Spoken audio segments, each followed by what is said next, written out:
ভালোবাসার মুর্শিদ দয়াল রাস্তা দিয়া যায়, দেখা করা যায় না রে ভাই লোকের জ্বালা। ভালোবাসার মুর্শিদ যদি রাস্তা দিয়ে যায়, দেখা করা যায় না রে ভাই লোকের জ্বালা। শত বাধা অপেক্ষা করে যাই তার কাছে, নয়নে লাগে তারে, যারে কি আর ভুলিতে সে পারে। লাগে যারে তারে কি সে ভুলিতে পারে।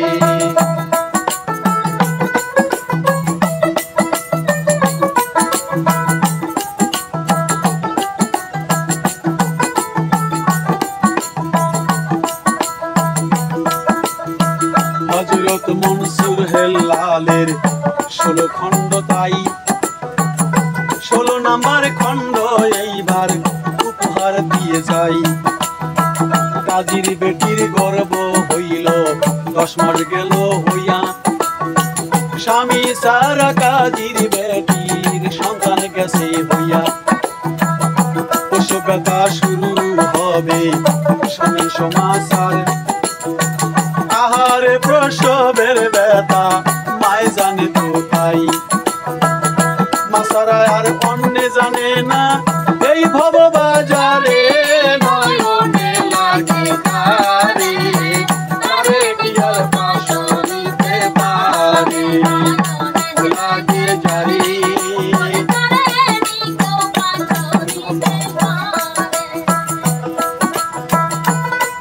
আল্লাহ গো,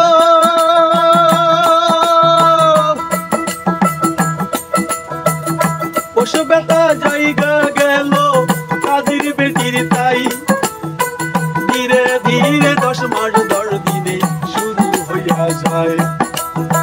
সরার কাজী কি করিল শোনেন সমাচার, বেটিকে লইয়া গেল নিজুম জঙ্গলে, আর জঙ্গলার ভিতরে লইয়া দাসীদের সাথে দিল। সন্তান হওয়ার সাথে সাথে আমায় বলে গো, আর বিচ্ছেদের জ্বালা মা জানে সেই ব্যথার ব্যথা, অন্য কেমনে বুঝবে। নয়নে লাগে যারে কেমন ভুলিব রে আর তারে, নয়নে লাগে যারে আরে ভুলিব আমি তারে, কেমনে আর ভুলিব তারে।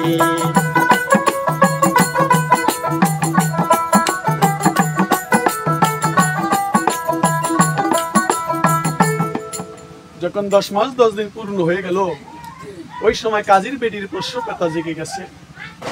প্রসব ব্যথা জেগে গেলে দাসীরা খবর দিল, হুজুর আপনার কন্যার প্রসব ব্যথা শুরু হয়ে গেছে, আপনি তাড়াতাড়ি করে ব্যবস্থা করেন। ধীরে ধীরে এইবার ভাইরে সবাতে জানাই, প্রসব ব্যথার কথা শুই না কাজী করব তাই।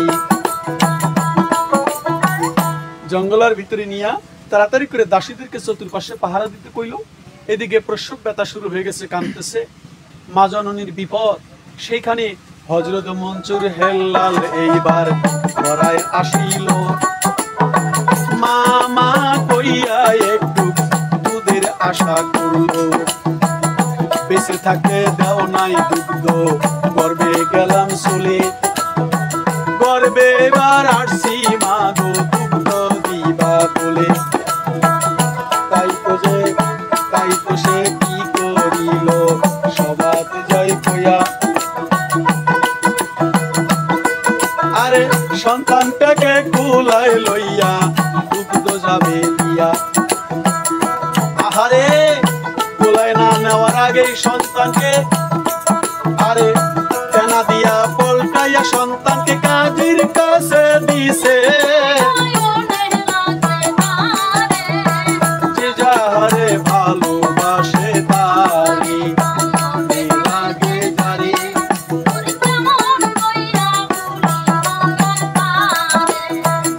কেমন কইরা ভুলিব আর তারে নয়নে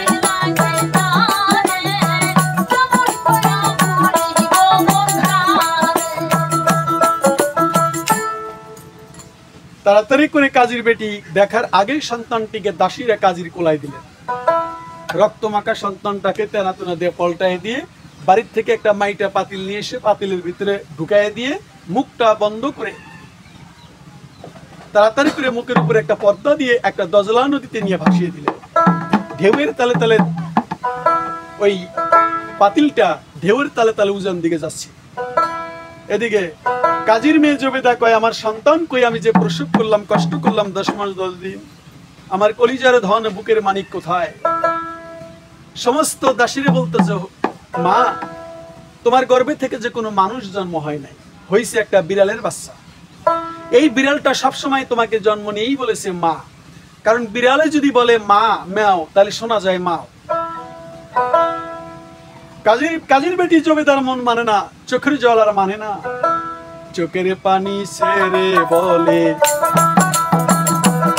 দয়াময়।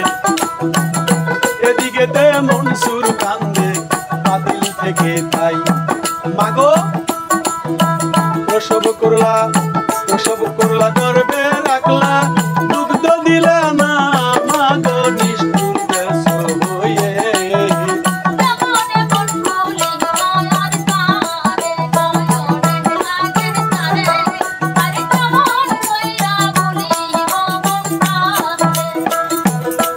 মনসুর গো মা কইয়া ডাকে পাতিল থেকে, কাজীর বেটি জবাব না দিছে, জবাব না দিয়া কাজীর বেটিরে যাইতেছে লইয়ে। যখন মনসুর কইল গো মা গর্বে গেছাও জায়গা দিয়া, দুগ্ধ দিলা না মাগো, কত আশা কইরা আইলাম তোমারই গর্ভে, আজ কেন প্রসব করিয়া যাও রে ফালাইয়ে। মনসুরের কান্নার আওয়াজ দূরে গেল চলে,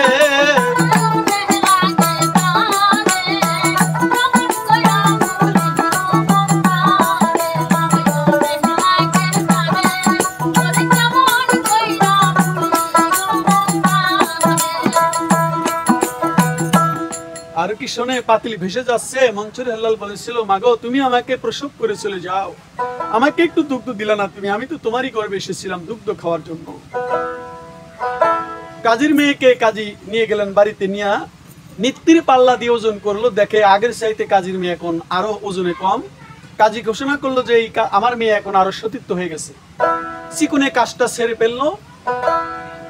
কাজীর স্ত্রীকে কাজী বললো, দেখো তোমার মতন অজ্ঞানী মানুষ যদি হইতো তাহলে সারা দুনিয়ায় ফাঁস করে দিত, ঘটনাটা প্রকাশ হয়ে যেত। এখন আমি যে কাজটা চিকনে করলাম কেউ জানলো না, এখন আমার মেয়ে সতী। কাজীর স্ত্রী কয়, স্বামী গো কেউ না জানলেও আল্লাহ কিন্তু ঠিকই জানে। এবার দজলা নদী দিয়ে ভেসে যাচ্ছে মনসুর পাতিলে, ভাসিতে ভাসিতে এইবার কেনার পাইয়া গেল, ওই পাতিল কেনারেতে এবার থেমে গেল। কেনারেতে একটি জঙ্গল বৃক্ষ দিয়ে ভরা, ওই জঙ্গলে একটা বাঘিনীর 2টা বাচ্চা হারা। বাঘিনীর 2টা বাচ্চা গোহারা হইয়া বাঘিনী কাঁদতেছে, স্তন ফুলে গেছে দুধের জ্বালায় খাওয়াবে আর কারে। বাঘিনী তখন চিৎকার পারতেছে তার বাচ্চার লাগিয়া, চিৎকার পারতে তার কলিজা গেছে শুকাইয়া। দজলা নদীর কিনারে নামতেছে পানি খাইবে বলে, যেখানে মনসুরের পাতিল বাঘিনী নামলো সেখানে। বাঘিনী পাতিলের উপর 2 পা রেখে পানি পান করতে লাগিছে রে পরাণে লাগে।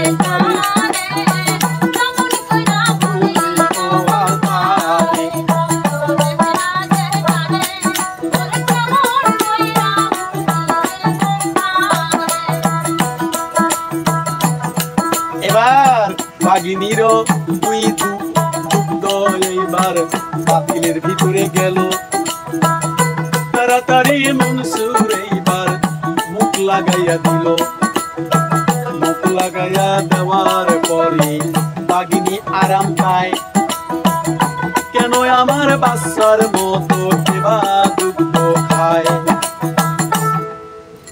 পাতিলটা এতটুকু বড়, পাতিলের ওই কেনারে 2 পা আর পাতিলের এই কেনারে 2 পা, 2 পা 2 কেনারের পাতিলের 2 পাশে রাখছে, পানি পান করতেছে। আর বাঘিনীর স্তন 2টা পাতিলের মধ্যে পড়ছে মনসুরের মুখ বরাবর। মনসুর খাওয়া শুরু করলো। যখন বাঘিনী আরাম পাওয়া, স্তনের যন্ত্রণা খুলে গেছে, বাচ্চা হারায় গেছে, এক শিকারী ধরে নিয়ে গেছে বাঘিনীর বাচ্চা জোড়াকে। যখন বাঘিনী আরাম পাইলো তখন নিজে পানি পান করে কয় সর্বনাশ, মনে হয় যেভাবে দুগ্ধ খাইলো মনে হয় আমার যে বাচ্চা হারায় গেছে ওই বাচ্চার মতোই। লক্ষ্য করে দেখে পাতিলের ভিতরে মানুষের বাচ্চা। বাঘিনী কয় আমি তো মানুষ আহার করি, কিন্তু এই বাচ্চাটাকে আমি খাবো না। এই বাচ্চার মা আজকে বাচ্চাকে হারাইয়া হয়তোবা সে বাচ্চার শোকে কান্দনা করতেছে। আমিও তো এরকম একটা বাচ্চা হারা, আমি কি করে অন্যের বাচ্চাকে খাইতে পারি? যা, খাবো না। আল্লাহর খেলা, কুদরতি ভাবে বাঘিনী কিভাবে পাতিল থেকে তুলে নিয়ে গেল মনসুরকে। তুলে নিয়ে গিয়ে বাঘিনী যেখানে থাকে, বাঘিনীর একটা থাকার স্থান আছে, পাহাড়ের গুহা, জঙ্গলে গুহা আছে, গুহার ভিতরে নিয়ে মনসুর হেল্লালকে দুগ্ধ দেওয়া শুরু করলো। সকালে একবার দুগ্ধ দেয়, দিয়ে আহার করতে যায়, আবার দুপুরে সে দুগ্ধ দেয়, আবার বিকালে দুগ্ধ দেয়। গর্তের ভিতরে মনসুর ধীরে ধীরে লালন পালন হতে লাগলো। আর বাঘিনী সময় সময় মতো এসে এসে তাকে দুগ্ধ দিয়ে যেত। আহার বিচ্ছেদের জ্বালা কেমনে আমি কইরে নয়নে লাগে তারে।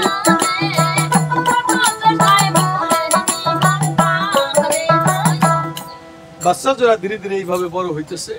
মনসুর হেল্লাল বড় হইতেছে বাঘিনী দুগ্ধ খেয়ে। তার গায়ে তাকে নাম রাখা হয়েছিল জঙ্গলার ভিতরে একটা জঙ্গলি, কারণ জঙ্গলে বসবাস করতেছে। জঙ্গলে লালন পালন হইলো বাঘিনীর দুগ্ধ খেয়ে, মাংসপিণ্ড গঠিত হলো, বড় হয়ে গেল। যখন মনসুরের 12 বৎসর, তখন মনসুর ধীরে ধীরে ওই জঙ্গলাই থেকে একটু ফাঁকা ময়দানে এসে খেলাধুলা করে। গ্রাম থেকে রাখালেরা যায়, গরু ছাগল নিয়ে যায়, উটদুম্বা নিয়ে যায়, তাদের সঙ্গে মনসুর হেল্লাল খেলাধুলা করত। একদিন হঠাৎ করে মনসুর হেল্লাল বলল, বন্ধুগণ, আজ আমি দীর্ঘদিন থেকে তোমাদের সঙ্গে একটু খেলাধুলা করি, তো আমার একটা কাজ করব, মাটি দিয়ে একটা ঢিবি বানাবো, বানায়া প্রতি সকালে যে রাখাল এসে এই ঢিবির উপরে প্রথম নাম্বার আগে উঠবে ওই ব্যক্তি হবে রাখালদের রাজা। গ্রামের ছেলেপেলেরা এটা মেনে নিল, মাটি দিয়ে একটা ঢিবি বানাইলো, বানায়া আগামীকালকে পরীক্ষা হবে কে সবার আগে ঢিবির উপরে এসে বসে। মাটির স্তূপটি রাখলো। সকালবেলা সবাই না আসতেই মনসুর হেল্লাল রহমাতুল্লাহ আলাই উনি গিয়ে ওই মাটির স্তূপ অর্থাৎ ঢিবিতে যা বসলো। রাখালেরা এসে দেখে সবার আগেই বসে গেছে, কিন্তু রাখালেরা জানে না যে মনসুর কোন ব্যক্তি। মনসুর রাখাল রাজা হয়ে গেল।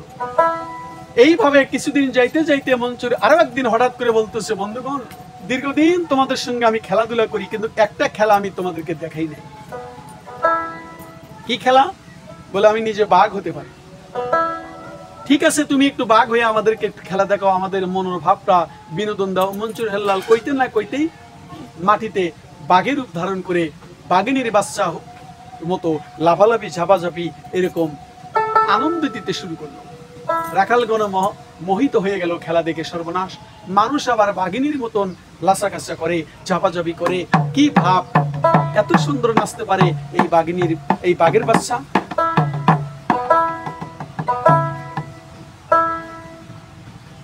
এই খেলাটা যদি আমরা বাদশার বাড়িতে দেখাই, নিয়ে যাই, তাহলে দেশের মানুষ অবাক হয়ে যায়।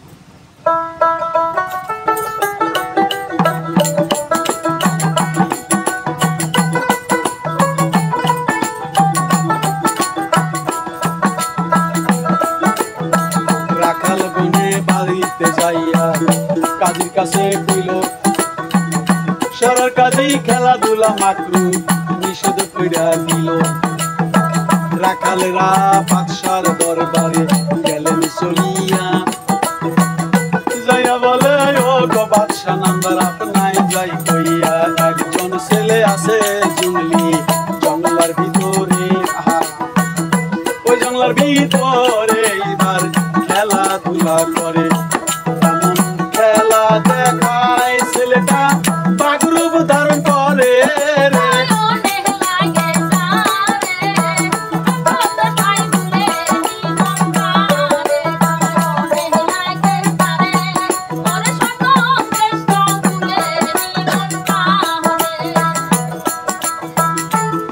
রাখালগণেরা বাদশার দরবারে চলে গেছে। রাখালেরা বাদশার কাছে প্রস্তাব দিল, হুজুর আমরা একটা জঙ্গলে একটা জঙ্গলি, এই জঙ্গলিটা বাঘ হইতে পারে। তাড়াতাড়ি করে বাদশা নামদারের সম্মুখে কাজী কয়, এই রাখালগণ, খেলাধুলা একবারে মাকরু, তোমরা কি জানো না? বাদশা নামদার কয়, কাজী সাহেব, বাচ্চা কাচ্চা মানুষ, তারা রাখালগণ, একদিন একটু খেলা হইব, তাতে এতটুকু কি ক্ষতি হইতে পারে? তো যাও, আল্লাহ পাক আমাকে একটা পুত্র সন্তান দিছে, সন্তানটার আমি আকিকা পালন করব। এই সন্তানটার আকিকা পালনার্থে ওই দিন দেশের মানুষ সবাইকে দাওয়াত করব, ওই দিন আমার বাড়িতে খেলাধুলা হবে, আরো খেলাধুলা হবে। সেই খেলার মধ্যে তোমরা ওই জঙ্গলির বাচ্চাটাকে দাওয়াত করো, তার খেলাটাও আমরা দেখব। রাখালেরা পারমিশন পাইয়া পরের দিন সকালবেলা জঙ্গলে যায় মনসুর হেলালকে বলল, ভাই জঙ্গলি, তুমি আমাদের বন্ধু হয়ে গেছো, তাই তুমি কি আমাদেরকে গ্রামে যে একটু খেলা দেখাইবা? বাদশার দরবারে বুধবারের দিন, আগামী বুধবারের দিন খেলা হবে, কতজন কত খেলা দেখাবে, আমরা তোমাকে নিয়ে যেতে চাই, আমাদের খেলাটাই মনে হয় সর্বোচ্চ ভালো হবে, সর্বোচ্চ ভালো হবে। মনসুর কয়, হ্যাঁ আমি তো বাদশার বাড়িতে খেলা দেখাতে যাবো।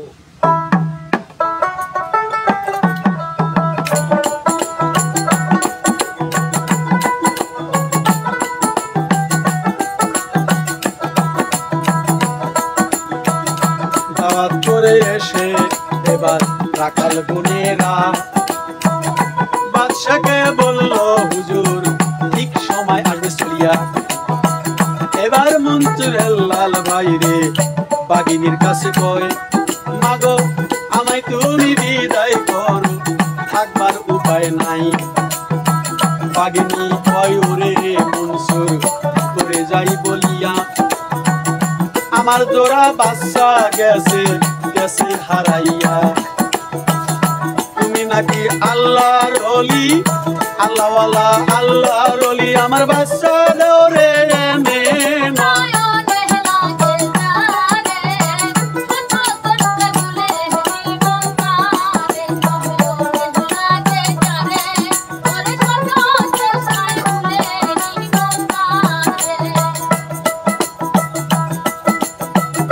বাগিনীর কথায় মনসুর কোন কাজ করিল, বাগিনীর সাথে ওয়াদা করিল। মাগো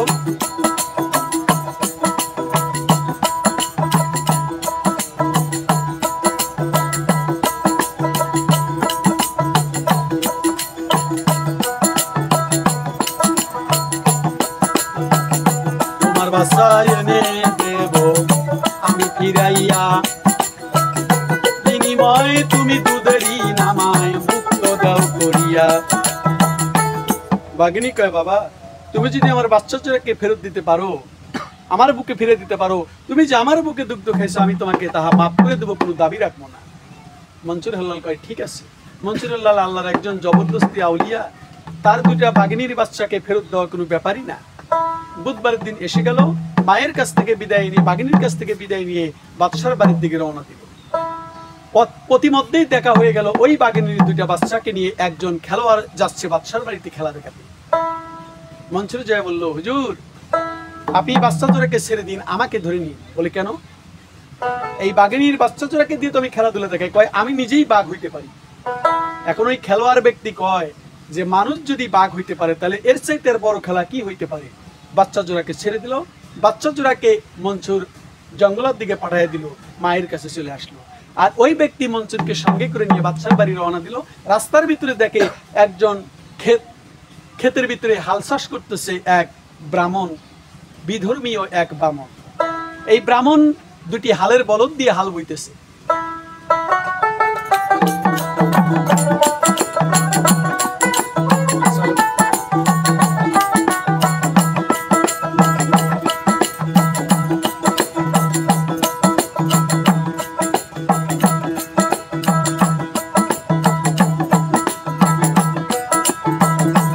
কালের বলদের দিকে মনসুর